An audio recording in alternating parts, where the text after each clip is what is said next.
យើងរួមគ្នាដើម្បីទីក្រុងយើងសម័យតេជោធិបតីប្រជាពលរដ្ឋគាំទ្រចំណាត់ការរបស់រដ្ឋបាលរាជធានីភ្នំពេញទាំង22ចំណុចដែលមានខ្លឹមសារដូចតទៅ 1. សូមគាំទ្រចំណាត់ការរបស់រដ្ឋបាលរាជធានីភ្នំពេញដើម្បីសុខភាពនិងដោះស្រាយការកកស្ទះរ៉ាំរ៉ៃលើដងផ្លូវនេះ 2. បែបនេះល្អហើយអស់បារម្ភរឿងស្ទះចរាចរណ៍រៀងរាល់ថ្ងៃទៀតហើយ 3. ចង់បានបែបនេះយូរហើយ 4. ល្មមឈប់លក់រញ៉េរញ៉ៃទៀតទៅបងប្អូនមានផ្សារថ្មីហើយគេហ្វ្រីថ្លៃតូបច្រើនដែរ 5. បើអាចឲ្យឈប់លក់ដូរលើចិញ្ចើមផ្លូវម្ដុំនេះតទៅទៀតគឺពិតជាប្រសើរណាស់ 6. សូមអរគុណរដ្ឋបាលរាជធានីភ្នំពេញដែលបានជួយសម្របសម្រួលជាមួយចំណាត់ការទីតាំងផ្សារដើមកោថ្មីដើម្បីបន្ធូរបន្ថយការចំណាយជូនអាជីវករយើង 7. ចង់បានផ្លូវនេះស្អាតមានសណ្ដាប់ធ្នាប់ល្អជាងសពថ្ងៃខ្ញុំសូមគាំទ្រ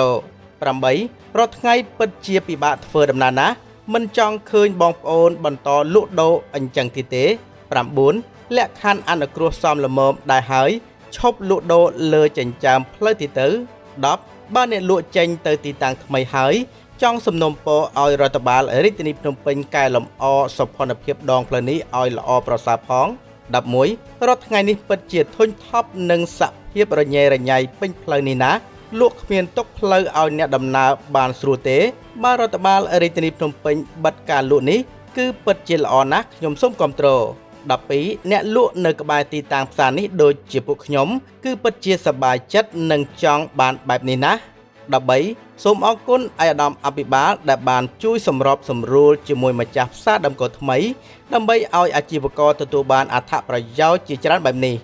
14. ការដោះស្រាយនេះពិតជាមធ្យោបាយឈ្នះឈ្នះមែនអាជីវករទទួលបានអត្ថប្រយោជន៍សមរម្យនៅទីតាំងថ្មីអាជ្ញាធរអាចដោះស្រាយភាពកកស្ទះហើយអ្នកដំណើរអាចចរាចរដោយរលូនមិនមានការរំខានពីការលក់ដូរពេញផ្លូវទេសូមអបអរសាទរ 15 សូមអរគុណបងប្អូនអាជីវករទាំងអស់ដែលចូលរួមសហការជាមួយនឹងអាជ្ញាធរដើម្បីរាជធានីភ្នំពេញយើងមានសណ្ដាប់ធ្នាប់លក់ដូរល្អប្រសើរ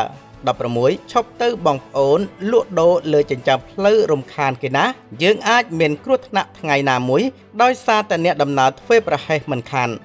17 អនាម័យនិងសុវត្ថិភាពគឺសំខាន់ណាស់ព្រមទទួលយកទៅបងប្អូនដើម្បីរាជធានីភ្នំពេញរបស់យើង 18 សូមអរគុណដល់សាលារាជធានីភ្នំពេញឯកឧត្តមខុងស្រេងអភិបាលនៃគណៈអភិបាលរាជធានីភ្នំពេញដែលបានយកចិត្តទុកដាក់ដោះស្រាយបញ្ហាជុំវិញផ្សារដើមកោថ្មីនេះដោយភាពអត់ធ្មត់និងយោគយល់បំផុត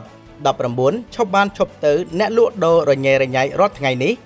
20 ធុញថប់យូរហើយនៅម្ដុំនោះបើបានរៀបចំបែបនេះគឺល្អប្រសើរខ្ញុំសូមគាំទ្រ